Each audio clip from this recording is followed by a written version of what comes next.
Video کو like کر کے آگے شیئر ضرور کر دینا۔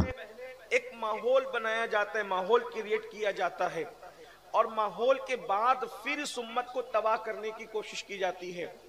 اس امت کی یہ خصوصیت ہے کہ اللہ رب العزت نے مسلمانوں کو بھوک کی وجہ سے، پیاس کی وجہ سے کمزور نہیں فرمایا، بلکہ ایک ایسی قوت اس امت کو اللہ نے عطا کی ہے کہ یہ قوت دنیا میں کسی قوم کے پاس نہیں ہے۔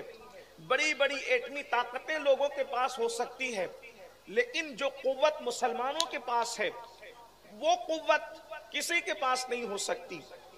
دوسری قوتیں خریدی جا سکتی ہے، دوسری قوتیں بیچی جا سکتی ہے، دوسری قوتیں حاصل کی جا سکتی ہے، لیکن ایک قوت ایسی ہے، اس قوت کو نہ خریدا جا سکتا ہے، نہ بیچا جا سکتا ہے، نہ کسی ٹیکنالوجی میں اتنی طاقت ہے کہ اس قوت کو بنا سکے اور اس قوت کو جو ہے وہ لوگوں کے سامنے جو ہے وہ پیدا کر سکے۔ وہ قوت کیا ہے؟ جسے صرف قدرت پیدا کرتی ہے، انسان کے بس کی بات نہیں ہے۔ اس قوت کو قوت عشق کہتے ہیں، اور وہ قوت عشق جو ہے اتنی زبردست قوت ہے کہ اس سے بڑی قوت دنیا میں کوئی نہیں ہے۔ بلکہ اقبال نے آج سے 1 صدی پہلے اس قوت عشق کے فلسفے کو سمجھانے کی کوشش کی تھی۔ اقبال کہتے ہیں قوت عشق سے ہر پست کو بالا کر دے، قوت عشق سے ہر پست کو بالا کر دے، دہر میں اس میں محمد سے اجالا کر دے، اور کی محمد سے وفا تو نے تو ہم تیرے ہیں، یہ جہاں چیز ہے کیا لوح و قلم تیرے ہیں۔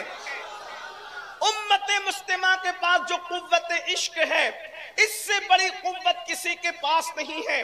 اور ایک بات یاد رکھنا، میری قوم کے جوانوں، اپنے جلسے میں، اپنی پبلک میں بے سر و پیر کی بات کرنا آسان ہے، لیکن یاد رکھیں یہاں آپ کو بہلانے کے لیے کوئی غلط بات کر سکتا ہے، لیکن ہمیں اللہ کو منہ دکھانا ہے۔ ہم آپ کو تھپتھپانے یا سہلانے یا دھوکے میں رکھنے نہیں آئے ہیں، بلکہ آپ جس عقل اور شعور کے ساتھ زندگی گزارتے ہیں تو آپ کے سامنے دلیل بھی پیش کریں گے۔ آپ کو اس قوت کا اندازہ ہو یا نہ ہو، لیکن دنیا اس قوت کو اچھی طرح جانتی ہے، اس طاقت کو اچھی طرح جانتی ہے کہ اللہ اکبر، کہ بڑی بڑی ہتھیار کی قوت والے جب بھی عشق کی قوت والوں کے سامنے آ گئے، بڑی بڑی ہتھیار کی قوت والے جب عشق کی قوت والوں کے سامنے آ گئے تو ہتھیار والے ہار گئے، قوت عشق والے جیت گئے۔ صرف 2 جنگوں کا ذکر دیکھ لیں۔ بدر میں 313 قوت عشق لے کر آئے تھے، اور 1000 مکے کے گنڈے ہتھیار کی قوت لے کر آئے تھے۔ 1000 ہتھیار والے ہار جاتے ہیں اور قوت عشق والے جیتتے نظر آتے ہیں۔ کربلا کے اندر 22,000 ہتھیار لے کر کے آئے تھے اور 72 قوت عشق لے کر کے آئے تھے۔ 22,000 کی قبروں کا نشان بتا دو، مگر 72 تو اب بھی کربلا میں پوری شان سے آرام کر۔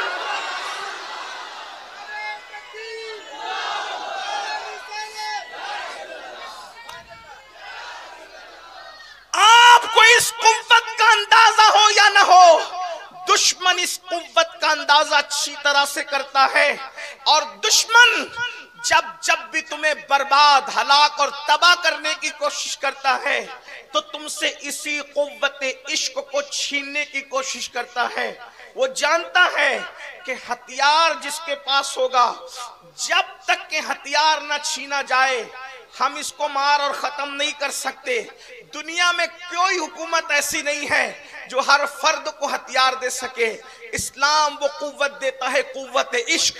ہمارے پاس عشق بڑی چیز ہے، محبت بڑی چیز ہے۔ اور ایک بات آپ کو بتاؤں، ہر ہتھیار سے سر قلم ہوتے ہیں، لیکن قوت عشق وہ ہے جو دلوں کو فتح کرتا ہے، دلوں پہ حکمرانی کرتا ہے۔ تو جب بھی امت مسلمہ کو تباہ اور برباد کرنے کی کوشش کی گئی، قوت عشق چھیننے کی کوشش کی گئی،